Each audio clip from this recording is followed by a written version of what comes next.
Hello friends, welcome to Ansu Biology Education Center channel. I am Ansuraj Gupta. So today we will read class 11th first chapter, The Living World. It is very interesting chapter and very small chapter. This chapter will ended in 3 or 4 lecture, but this chapter is very important. One or two question expected in NEET exam. So we will start chapter the living world. The living world में हम लोगों को पढ़ना what is living, living होते क्या है, उसका characteristics क्या है, डिफाइनिंग फ्यूचर्स के बारे में पढ़ेंगे, taxonomy, systematics, synonyms, homonyms, tautonyms, autonyms, taxonomical hierarchies, taxonomical aids and last one is taxonomical keys. ये हम इस चैप्टर में देखेंगे। और आज हम पढ़ेंगे what is living, what is the characteristics of living और डिफाइनिंग फ्यूचर। बाकी नेक्स्ट डे देखेंगे टैक्सोनॉमी से लेकर के टैक्सोनॉमिकल कीज तक।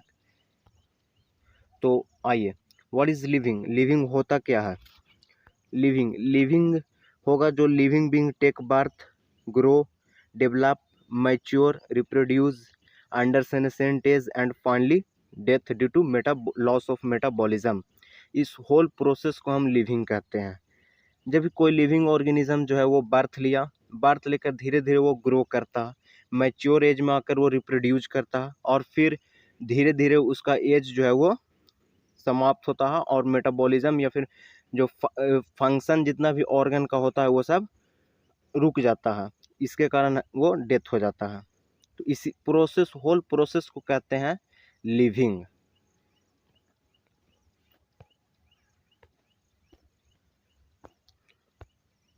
अब देखते हैं characteristics of living. Characteristics of living में हम पढ़ेंगे growth, reproduction, consciousness, metabolism, cellular organisation. Growth जैसे कि इंक्रीज इन नंबर या फिर इंक्रीज इन मास।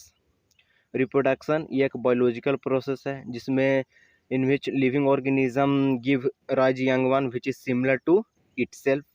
कॉन्शियसनेस में पढ़ेंगे it is ability to sense and response, हम लोग उस पर करते हैं। मेटाबॉलिज्म के बारे में पढ़ेंगे जिसमें केमिकल रिएक्शन होगा inside the body. Cellular organisation जिसमें सेल से बना टिश्यू, टिश्यू से बना ऑर्गन, ऑर्गन से बना ऑर्गन सिस्टम, ऑर्गन सिस्टम से बना ऑर्गेनिज्म, ये हम लोग पढ़ेंगे।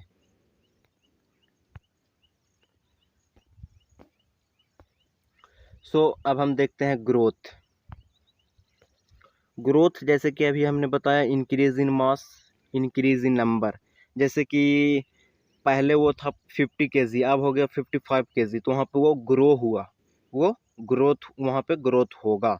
जैसे कि अगर प्लांट में हम ग्रोथ देखते हैं तो थ्रू आउट लाइफ होता है, लिमिटेड नहीं होता है, ये हमेशा ग्रो करता जाता है, करता जाता है, करता जाता है। लेकिन अगर वहीं एनिमल में देखें तो ग्रोथ सर्टेन होता है या फिर लिमिटेड भी बोल सकते हैं। जैसे कि किसी एज पे आके जो ग्रोथ है जो रुक जाता है तो वहाँ पे लिमिटेड ग्रोथ होता है। वहीं प्लांट में थ्रू आउट लाइफ होता है। अगर वहीं अगर लिविंग में अगर देखा जाए तो ग्रोथ इंट्रेंसिक, इन मतलब अंदर, अंदर अंदर से ग्रोथ होगा। जैसे कि सब्सटेंस जो है ना वो with in the body, body के अंदर सब्सटेंस ऐड होता है, उसी को कहते हैं इंट्रेंसिक ग्रोथ। तो लिविंग को कहेंगे, लिविंग ऑर्गेनिज्म को कहेंगे इंट्रेंसिक, और ये यूनिडायरेक्शनल ग्रोथ होता है, यूनिडायरेक्शनल ग्रोथ होगा। वहीं अगर देखें तो नॉन लिविंग में तो ग्रोथ जो होगा एक्सट्रेंसिक होता है, एक्सट्रेंसिक ग्रोथ होगा। जैसे इसमें न्यू सब्सटेंस जो है ना वो ऐड होता है सरफेस पे, बाहर से ऐड होगा। एज एग्जांपल हम लोग देख लेते हैं सैंड, माउंटेन, रॉक, ईटीसी। और ये बाई डायरेक्शनल ग्रोथ होता है। ये क्या है, ये एक बाई डायरेक्शनल ग्रोथ है। एक और हम देख लेते हैं इसको, ग्रोथ जैसे increase in mass, increase in number, इसको हम लोग ग्रोथ कहते हैं। वहीं प्लांट में ग्रोथ थ्रू आउट लाइफ होता है, एनिमल में ग्रोथ ही सर्टेन होता है, और लिविंग में ग्रोथ इंट्रेंसिक ग्रोथ होता है जिसमें सब्सटेंस आर एडेड होता है विद इन द बॉडी, और ये एक यूनिडायरेक्शनल ग्रोथ होगा। नॉन लिविंग में अगर देखा जाए तो न्यू सब्सटेंस एडेड होता है जिसमें सैंड, माउंटेन, रॉक, और ये बाई डायरेक्शनल ग्रोथ होगा, ये बाई डायरेक्शनल ग्रोथ होता है। अब आगे देखते हैं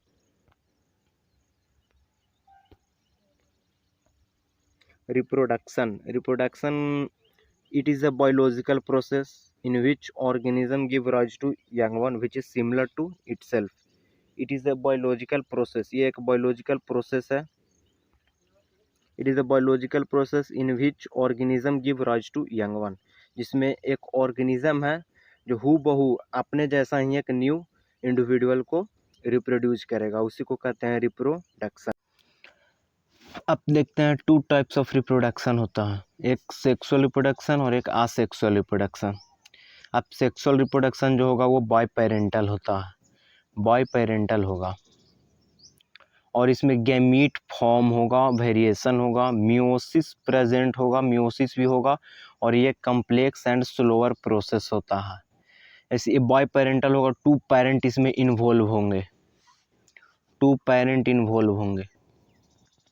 वहीं इसमें गैमीट बनेगा. अब यहाँ पे वेरिएशन भी होगा, मियोसिस प्रेजेंट होगा, कॉम्प्लेक्स प्रोसेस होता है, ये बहुत ही लेंदी प्रोसेस होता है और बहुत स्लो, बहुत मंथ तक ले लेता है ये टाइम. ये एक स्लोअर प्रोसेस है और ये होगा रोल इन इवोल्यूशन होगा, ये इवोल्यूशन में रोल प्ले करता है और इसमें एनर्जी कंज्यूम होगा, एनर्जी बहुत ज़्यादा इसमें लगता है.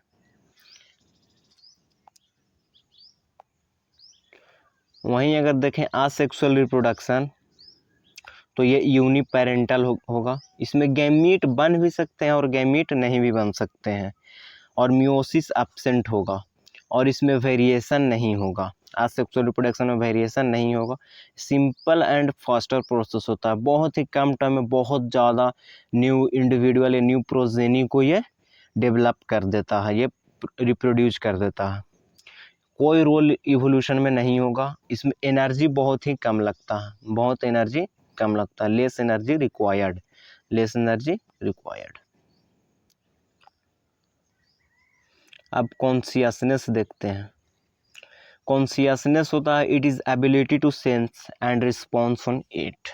कहने का मतलब पहले हम एनालाइज करते हैं, जैसे किसी ने आपको मारा तो वहाँ पे ब्रेन में जाकर एनालाइज हुआ, फिर वहाँ से आपने रिस्पॉन्स किया, उसी को कहते हैं रिस्पॉन्स. और जो पहले किसी ने मारा वहाँ से हमने सेंस किया कि हम लोगों को किसी ने मारा, इस होल प्रोसेस को कहते हैं consciousness. Human is only organism who is aware about himself. Human ही एक ऐसा ऑर्गेनिज्म है जो कॉन्शियसनेस के बारे में जानता है, जिसको सेल्फ कॉन्शियसनेस कहते हैं, सेल्फ कॉन्शियसनेस कहते हैं. A person lying in a coma or on a life supporting system. ऐसे एक पर्सन है जो कोमा में गया हुआ है या फिर किसी भी तरह से वो लाइफ सपोर्टिंग सिस्टम पे ही है, तो उसको हम ब्रेन डेड कहते हैं. वो लिविंग भी नहीं है और नॉन लिविंग भी नहीं है, वो लिविंग भी नहीं है और नॉन लिविंग भी नहीं है.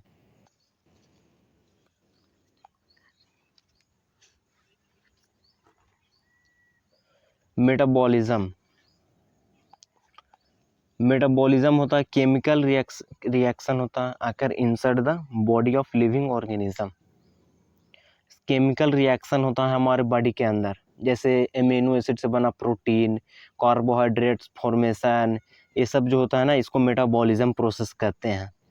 ये दो तरह का होता है, एक एनाबॉलिज्म और एक कैटाबॉलिज्म. एनाबॉलिज्म जिसमें बिल्डिंग अप होता है, बिल्डिंग अप होगा और इसमें बन रहा है तो छोटे छोटे सब्सटेंस से कोई बड़ा सब्सटेंस बनेगा, simpler substance converted into complex substance. इसमें एनर्जी रिक्वायर्ड होगा. अब किसी चीज़ को बनाने के लिए एनर्जी रिक्वायर्ड होता है, किसी चीज़ को बनाने के लिए एनर्जी रिक्वायर्ड. जैसे कि आपने बनाया, एक घर बनाया तो बहुत सारे ईट से मिलकर घर बनता है.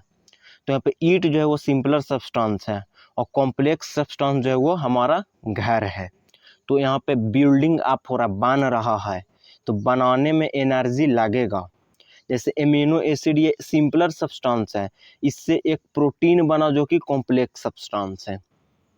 अब वहीं अगर देखते हैं कैटाबॉलिज्म के बारे में, तो कैटाबॉलिज्म में कॉम्प्लेक्स सब्सटेंस जो होगा ना वो ब्रेक करेगा सिंपलर सब्सटेंस में, complex substance break down into simpler substance, इसमें ब्रेक हो रहा है, टूट रहा है, तो टूटने में एनर्जी रिलीज होता है, टूटने में एनर्जी रिलीज होगा। वहीं protein breaks into amino acid, जैसे कॉम्प्लेक्स सब्सटेंस जो है वो ब्रेक, जैसे आपने घर बनाया था, वो घर अगर हमने तोड़ा तो ईट, छोटे छोटे ईट जो है ना वो सिंपलर सब्सटेंस हो गया, और यहाँ पे घर जो हो गया वो कॉम्प्लेक्स सब्सटेंस हो गया। तो घर कॉम्प्लेक्स सब्सटेंस जो वो ब्रेक हुआ सिंपलर सब्सटेंस में। Anabolism plus catabolism is known as amphibolism, ये दोनों को हम कहते हैं एम्फीबोलिज्म। अब हमारा लास्ट कैरेक्टरिस्टिक्स ऑफ लिविंग होगा सेलुलर ऑर्गेनाइजेशन।